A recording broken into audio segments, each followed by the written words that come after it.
عمر بن فغبا خزائی رضی اللہ تعالی عنہ کہتے ہیں کہ مجھے رسول اللہ صلی اللہ علیہ وسلم نے بلایا۔ آپ نے مجھے کچھ مال دے کر ابو سفیان کے پاس بھیجنا چاہتے تھے، جو آپ فتح مکہ کے بعد قریش میں تقسیم فرما رہے تھے۔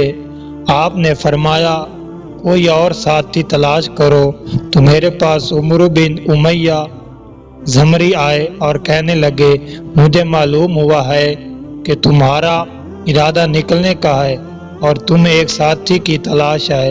میں نے کہا ہاں، تو انہوں نے کہا میں تمہارا ساتھی بنتا ہوں۔ چنانچہ میں رسول اللہ صلی اللہ علیہ وسلم کے پاس آیا اور میں نے عرض کیا مجھے ایک ساتھی مل گیا ہے۔ آپ نے فرمایا کون؟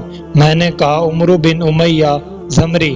آپ نے فرمایا جب تم اس کی قوم کے ملک میں پہنچو تو اس سے بچ کے رہنا، اس لیے کہ کہنے والے نے کہا ہے کہ تمہارا سگا بھائی ہی کیوں نہ ہو اس سے مامون نہ رہو۔ چنانچہ ہم نکلے یہاں تک کہ جب ہم ابوا میں پہنچے تو اس نے کہا میں ودان میں اپنی قوم کے پاس ایک ضرورت کے تحت جانا چاہتا ہوں، لہذا تم میرے لیے تھوڑی دیر ٹھہرو۔ میں نے کہا جاؤ، راستہ نہ بھولنا۔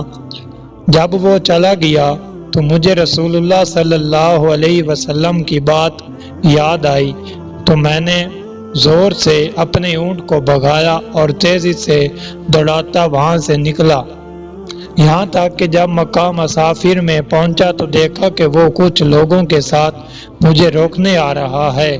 میں نے اونٹ کو اور تیز کر دیا اور میں اس سے بہت آگے نکل گیا۔ جب اس نے مجھے دیکھا کہ میں اسے بہت پیچھے چھوڑ چکا ہوں تو وہ لوگ لوٹ گئے اور وہ میرے پاس آیا اور بولا مجھے اپنی قوم میں ایک کام تھا۔